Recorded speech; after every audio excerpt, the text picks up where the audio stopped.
So that we're better prepared to analyze global geopolitical dynamics, let's first take a look at political regimes. That is the way in which different countries choose to organize themselves politically. And I would like to make the distinction among three different kinds of political regimes. And of course, in a moment, I'm going to tell you their distribution around the world. First, we have autocracies. Sometimes we call these regimes dictatorships. Second, we have democracies, where people vote and they elect and they oust governments. And third, we have anocracies, which is a weird combination of autocracy and democracy, as I will explain in a moment. But first, let's focus our attention on autocracy or dictatorship. This is a situation in which few, if any, individual or group political rights are recognized and protected by the government. There is very little or no room at all for participation and opposition in politics. There is little or no separation of powers, such as the one that we have in Europe or in the United States, in most countries around the world that are democracies. There's no free and competitive elections where government officials are elected and held accountable.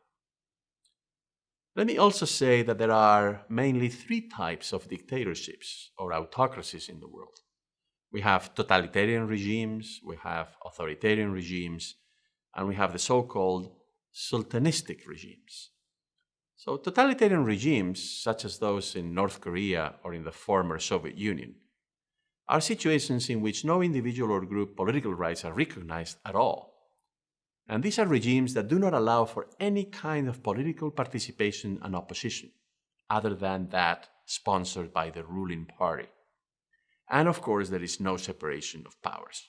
Authoritarian regimes, by contrast, although they are still dictatorships, they do allow for some very limited forms of participation by certain groups like religious organizations or other civic associations, although the dictator cannot be voted out of power by definition. Examples of authoritarian regimes include Spain under General Franco or South Korea under General Park. Lastly, sultanistic regimes are a third category of autocratic or dictatorships in the world.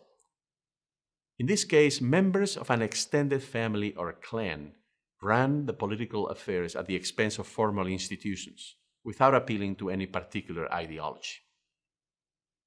Examples of these kinds of regimes include Saudi Arabia and the various states and fiefdoms in the Persian Gulf. The second category of political regimes besides autocracies or dictatorships are democracies. In democracies, individual and group political rights are recognized and protected. There are ample opportunities for citizens to exercise political participation and opposition to the government. There's a separation of powers. And there are free and regular elections held to decide who rules, who participates in the government. Now, lastly, anocracies. I told you earlier that these are bizarre combinations of autocratic and democratic patterns. In essence, an anocracy is an incoherent political system with an odd combination of democratic and autocratic authority patterns. These are typically countries that are formally democracies. In theory, they are democracies, and they organize elections every now and then.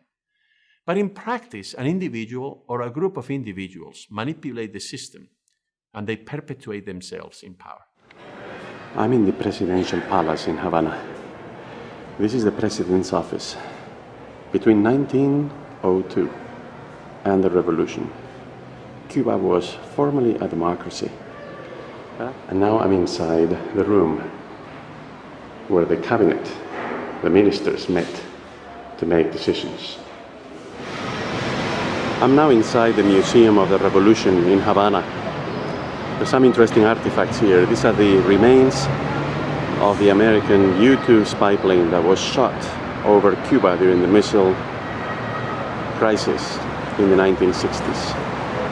Right here is the launching pad that was used to shoot down that plane.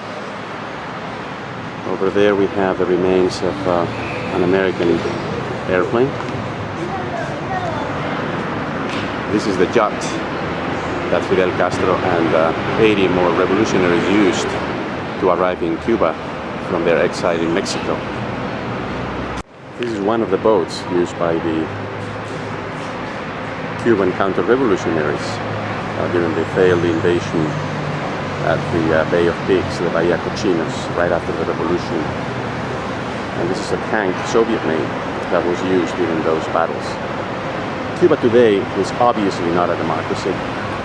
Cuba is right now ranked together with a number of other countries on the dictatorship scale.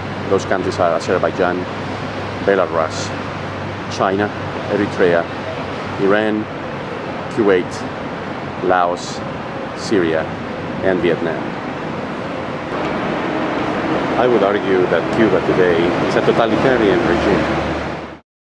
Let's take a look at the evolution of political regimes in the world, using the three categories that I just told you about. So we have democracies, we have autocracies, and we have anocracies. The chart here starts in the year 1800, and it goes all the way to the end of 2015. And as you can see, over the last 30 or 40 years, there's been massive change in terms of the distribution of political regimes in the world. We've never had more countries in the world that are democracies, nearly 100 out of the 190 countries or so that we have in the world. At the same time, the number of dictatorships or autocracies has declined very, very quickly, especially since the collapse of the Soviet Union.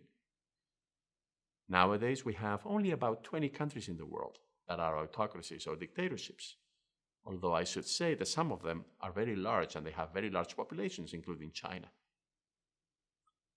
And then we have anocracies. As you can see, back in the 1960s or 70s, there were only about 20 or 25 countries in this category. But the number of countries that have become anocracies, these weird combinations of democracy and autocracy, has grown to about 50.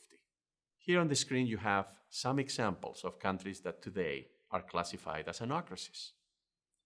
As you can see, these are countries that are relatively unstable, and countries that tend to cause quite a bit of trouble in their respective neighborhoods, in their respective regions around the world. So what you need to remember about this analysis of political regimes in the world is that over the last 2 or 3 decades, there's been massive change. Democracy apparently has won over dictatorship in most parts of the world. However, a major source of instability in the world is the rise in the number of anocracies.